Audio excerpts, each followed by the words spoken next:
قال الصادق علیہ السلام انا للہ حرم وهو مکہ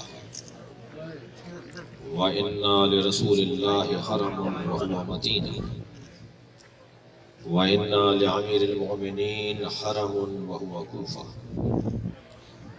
وانا لنا حرم وهو قم۔ میرے معصوم امام کی حدیث ہے کہ اللہ کا ایک حرم ہے اور وہ مکہ ہے۔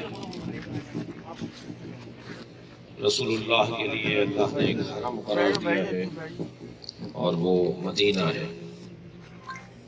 امیر المومنین کے لیے اللہ نے ایک حرم قرار دیا ہے اور وہ کوفہ ہے۔ اور ہم سب اہل بیت کے لیے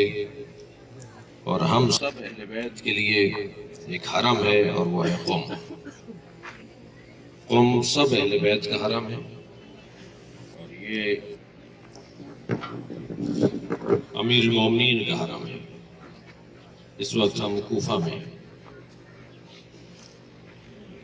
آپ آگے بڑھ کر دیکھیں گے کہ دارالعمارہ علیحدہ بنا ہوا ہے۔ دارالعمارہ مولا علی نے نہیں بنایا تھا، مولا علی سے پہلے کا بنا ہوا تھا، یعنی یہ حکومت کوفے کی جو بھی کرتا تھا، جو بھی گورنر ہوتا تھا وہ دارالعمارہ میں رہتا تھا، لیکن علی نے دارالعمارہ کے ساتھ اپنا ایک چھوٹا سا گھر علیحدہ بنایا تھا۔ مولا محل میں نہیں رہتے تھے۔ بات کہنے کی ہے، وہ محل تھا مولا علی کے لیے، مولا سے پہلے حکمرانوں نے بنایا تھا، لیکن مولا علی نے اس گھر میں اپنا قیام نہیں رکھا۔ ابھی آپ جا کے دیکھیں گے کتنا چھوٹا سا گھر ہے، وہ کچا گھر، وہ گارے والا گھر، مگر اس گھر کے ذرے ذرے سے علی کی عبادت کی گواہی ملتی ہے۔ یہ گھر معمولی گھر نہیں ہے۔ مجھے نہیں معلوم، مجھے آئے ہوئے تو 3 سال ہو گئے کہ اس گھر میں داخل ہوتے وقت ہمیں کیا اذن دخول لینا ہے، کس سے پوچھنا ہے ہمیں؟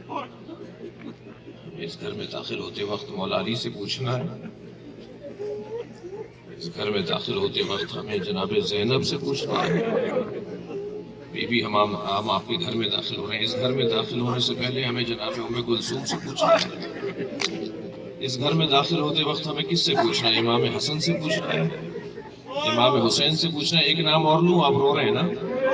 اس گھر میں داخل ہونے سے پہلے ہمیں حضرت عباس سے پوچھنا ہے، اس لیے کہ وہ منظر کیسا تھا جب اس گھر میں ایک جنازہ آیا تھا، وہ منظر کیسا تھا جب اس گھر میں ایک جنازے کو غسل دیا گیا تھا۔ مولا گئے تو حضرت ام کلثوم کے گھر سے تھے۔ مولا نے یہ وہی جگہ ہے، یہ وہی جگہ ہے، یہ پہلے حضرت میثم تمار کا جہاں مزار ہے، یہ جیسے بتایا حد ہے کوفے کی، اتنا ہی بڑا کوفہ تھا، یہی سارا کوفہ ہے۔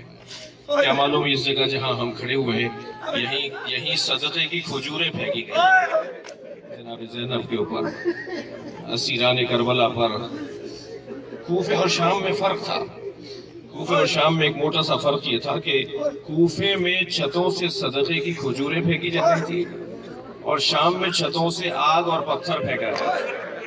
امام سجاد نے فرمایا کہ کوفے اور شام میں یہ فرق تھا۔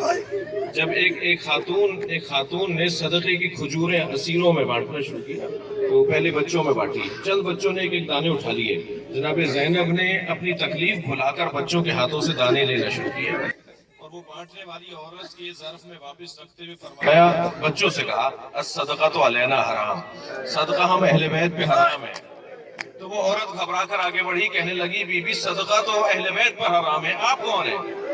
میری بیوی نے فرمایا ہم ہی اہل بیت کے فرد ہیں، میں زینب ہوں، یہ میری بہن ام کلثوم ہے۔ ایک مرتبہ مچل کے رہ گئی، کہنے لگی حسین کہاں ہے؟ میری بیوی نے اشارہ کیا، وہ نوکے نیزہ پہ میرے بھائی حسین کا سر، وہ علی اکبر کا سر ہے، وہ گھوڑے کی گردن میں عباس کا سر ہے، اجرکم اللہ۔ یہی کچھ منظر ہے، یہی کا کچھ منظر ہے۔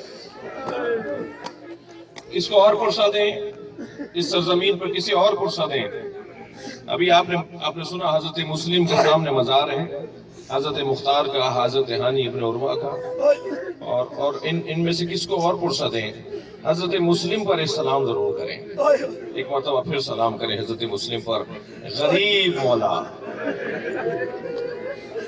اجرکم اللہ، غریب میرے مولا۔